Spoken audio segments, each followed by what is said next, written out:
and welcome back to the channel of very sunny, slightly warm, slightly sweaty nonsense for the review of the 2021 Bentley Continental GT Speed and GT Speed Convertible.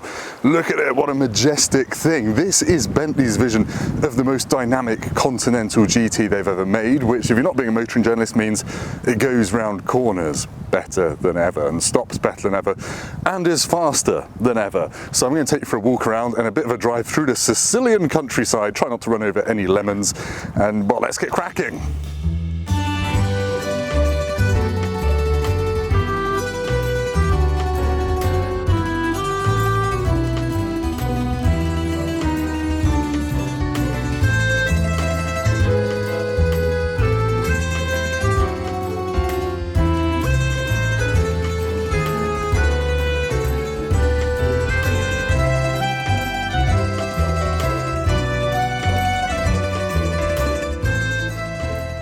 Right, it's the most lots of things Continental GT ever. It's also very expensive. It's £230,900 for this convertible version and a little bit less for the hard top. It's a W12, so it's thirsty, but it's got 900 Newton meters of torque. It will get 0 to 60 in 3.5 seconds, and it's got 650 horsepower.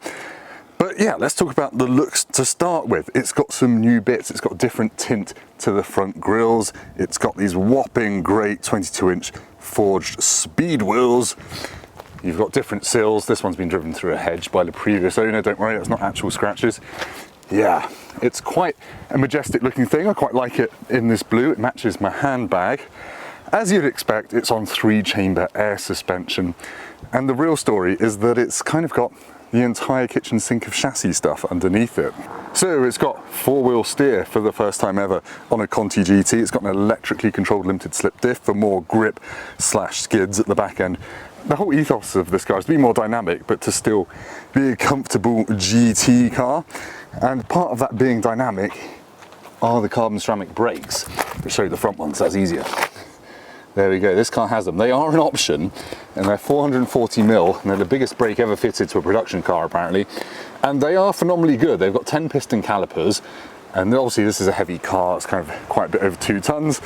They're a £12,000 option, but I would go for them because we've been absolutely hooning these things around these lovely roads, and the steel discs, I'm pretty sure from experience, would have melted a bit. So yeah, £12,000 on a 230 grand car is not a huge amount extra, is it? I guess.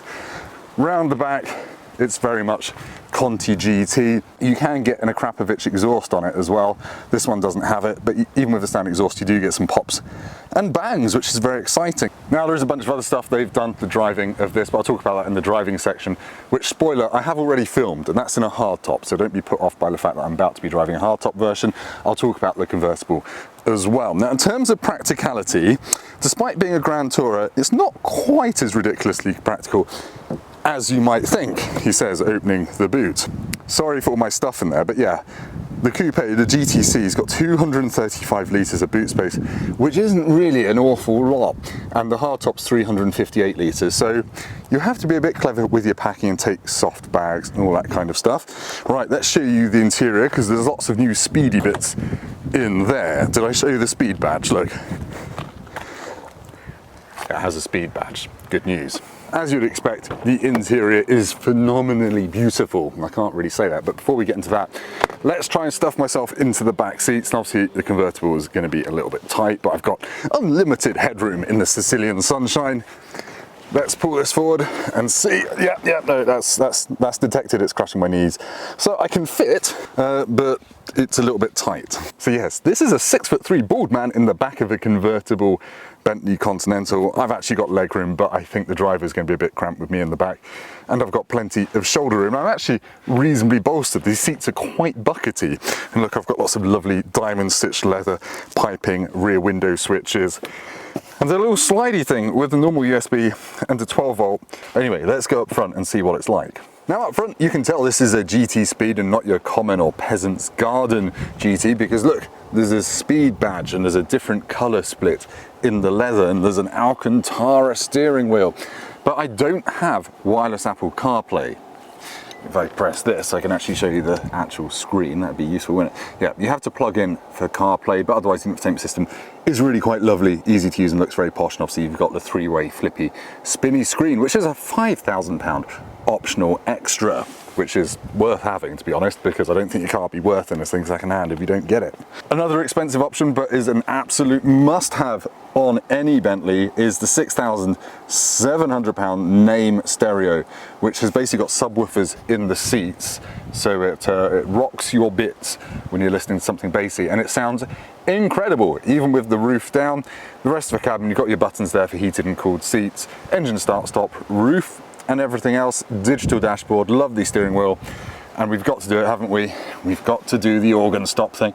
Little angels make noises because they feel amazing. Everything that looks like metal is metal. It's all solidly hewn from finest crew metal, and the leather is lovely. It comes from Italian and Scandinavian cows, which, like Rolls-Royce, are kept in fields without barbed wire so it doesn't get pricked. Right, enough about the interior of the Conti GT. Let's go for a drive. And as I said, don't be alarmed, because there's going to be a bit of convertible and a bit of hardtop driving, and it will be mixed up a little bit, because I am to continuity what pineapple is to pizza.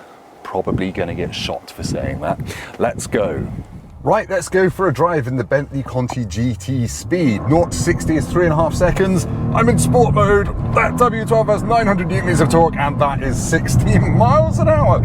So the speed bit of this car is definitely there, but the normal Conti GT of a W12 is basically fast enough to turn your insides to jelly anyway. This is just a little bit more silly. Now, the real story of this car is how Bentley is throwing the kitchen sink of technologies at it to make it more dynamic and sporty. And what that means, if you're not being a journalist, is a bit stiffer and a bit more direct and feeling a bit more like a sports car rather than the Grand Tourer. Now, despite all that, Bentley says that they've done everything they can to use this technology to make sure it's still a Grand Tourer, a GT, and costing. And if you put it into comfort mode using my little dial here, it is very comfortable. It feels to me 99% as comfortable as the regular one. I'm on broken Sicilian roads full of lemons and donkeys, and it's fine. It's very costing. My buttocks are comfortable. I could massage things and cool things. But it's really when you move it into B for Bentley or sport mode that it gets an edge that you just don't get in the normal Conti GT. That was a horrifically broken bit of tarmac. I could have lost a car down there.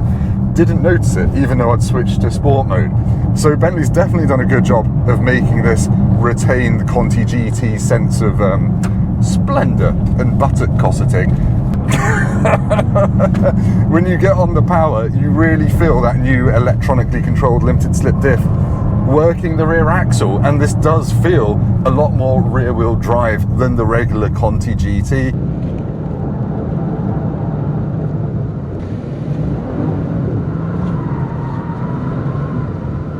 You've still got 48 volt active anti-roll bars, so when you go around fast corners, it's still flat. And yeah, it gives you the confidence in the front end to actually chuck it into corners. You can feel the tyres gripping. The steering is not laden with feel, but it's on corner exit that you really feel those back tyres digging for more grip. It just feels like a sharper driving machine, and you really can notice the difference on the road. I thought, all those things, you know, the air suspension, the four-wheel steer, you don't get to notice those on track, but they make themselves felt on the road. I mentioned four-wheel steering there. That is a big help on the road, because some of these tighter corners, you really do feel the car turn in a lot more quickly, kind of from both ends. It doesn't feel unnatural, it just feels like it's a lot more nimble. That corner was quite tight, but the four-wheel steering helped. Now, carbon ceramic brakes.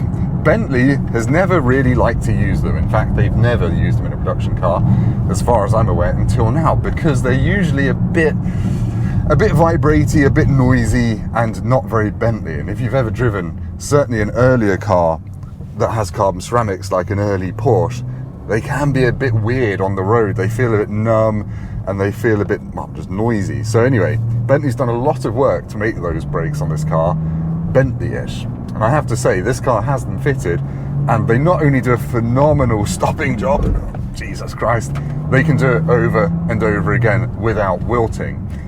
They are expensive though. But given how quick this is, and how it now encourages you to carry big speed into corners, I would go for them. One of the other many things Bentley has done to make the Conti GT Speed different from the regular Conti GT is the gearbox mapping is different. As a dog, don't run it over. In Bentley and comfort mode, you don't notice the gearbox. It just sits there quietly in the background like a cog butler, dutifully swapping out your ratios and then using tunnels behind the walls of the living room to move about unnoticed. But put the car in sport mode and suddenly you really do notice it, and the shifts are more than twice as fast as the regular Conti GT, and that butler bursts through the walls with his chest oiled up and his hair on fire, and you get thumps in the back and crackles from the exhaust, and things are suddenly a lot more exciting, a lot less cosseting. There's a bin lorry in the middle of the road. It's got a little bit of a wheel chirp on an upshift. How very hot hatch. It's very unlike you, Bentley. So we've deduced that the GT Speed is a lovely thing to drive. It's comfortable, it is sportier than any other Conti GT has ever felt before it, and it feels a lot more nimble than you'd expect. However, it's not perfect. No car is perfect. Now, the main thing here is that it's still a big, heavy car. So yes, all those electronic things, the four-wheel steer, the diff and everything, does a massively decent job at hiding the weight.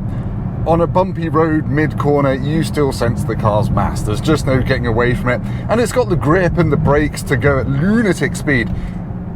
But don't go thinking that GT Speed is a 911 GT3 rival. It just ain't. It is a big, constant crushing cruiser that is more fun to drive than ever.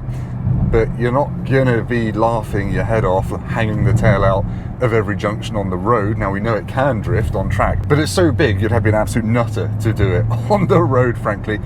And yes, Bentley has reprogrammed all the stability control modes to be different in every driving mode, if that makes sense. So in sport mode, it slackens it off a bit, and then you can press a button, put it in dynamic mode, which will let you do the skids, as Bentley owners have never said before. So yes, it's still heavy, it's still a large car, and you can't completely defeat physics, although it does a very good job. The other downside is that W12 engine. I've never really loved the noise of the W12 engine, and I know it's the torquier one, that 900 Newton meters of torque than the V8. I think they should have just put the V8 in it. I know that wouldn't give it the kind of the credence in Bentley circles, but I think it would sound better and it would suit the character of the car a bit better than the W12. An interesting fact, Bentley is the world's largest producer of 12-cylinder engines at the moment. So there we go. Wish it was a V8. So that's basically all you need to know about how the Conti GT Speed drives on the road, but I'm going to do due diligence and check out the convertible version now. Right, some quick thoughts on the GTC Speed, the convertible version. It does feel a bit different to the hardtop. Normally journalists wang on about the loss of chassis stiffness when you take the roof off a car, and I wouldn't say this feels worse at all. It just feels different, a little bit, I don't know, less stiff, I guess, is what you're sensing. But in reality, just buy the one that you like the look of, and obviously convertibles are cool. I've got the roof up so you can hear me, and also because it's 30 degrees and I have no natural protection for my head from the sun. I'm a bit too shiny of head to have the roof down. Stop over after 400 meters. Interrupty lady is still interrupty. What's impressive is just how well this car resists understeer. You have to be going like a proper Herbert to get any push from the front tyres, and you do sense the extra 95% of torque going to the back wheels at maximum compared to 80 in the regular Conti GT. It's a cool thing. It kind of feels a little bit like this is the way it should always have been. If you're a keen driver, definitely invest in the extra GT speediness over the regular Conti GT. But I think for normal people who aren't driving like their hair's on fire, the regular one will be fine. I'm now doing something like motorway speeds in the convertible GT Speed, and do you know what? There is a bit of wind noise kind of around here. It's not very Bentley-ish. It's not from the mirrors, I don't think. It's from up here, and I didn't have it in the normal hardtop one. I think it's where the kind of front and rear windows join. I didn't really expect that. It's not deafening, and it's still very quiet in here, but I expected slightly better. Right, thank you for tolerating such a long-winded driving section. Let's go back to you, Tim, for an outro. Yeah. So in conclusion, what do I think of the Bentley Conti GT Speed and GTC Speed convertible thing? Well, dynamically, Bentley has done an amazing job of making this handle the way it does. It turns in sharper, it feels more direct, it's just more enjoyable to drive quickly than the regular one. Those carbon ceramic brakes are £12,000 very well spent, which feels like an odd thing to be saying because that's more than my house is worth. But if you're a quick driver and you like to hoon it, get this over the regular Conti GT. However, if you just want to cruise down to the south of France with the odd bit of spirited driving, I would say the normal car is good enough, but this is just a little bit sharper, so if you're a keen driver, stump up the extra. The interior is still fantastic. It's just a great thing. Part of me wishes they'd put the V8 engine in there rather than the slightly anodyne sounding W12, which just growls and whooshes and doesn't sound as exciting. But yeah, it's a majestic thing. I would have one if I had the money. But anyway, thank you for watching. Please like, subscribe, comment, call me a Sicilian lemon, and I'll see you next time. And please let me know if you've bought one of these. Goodbye.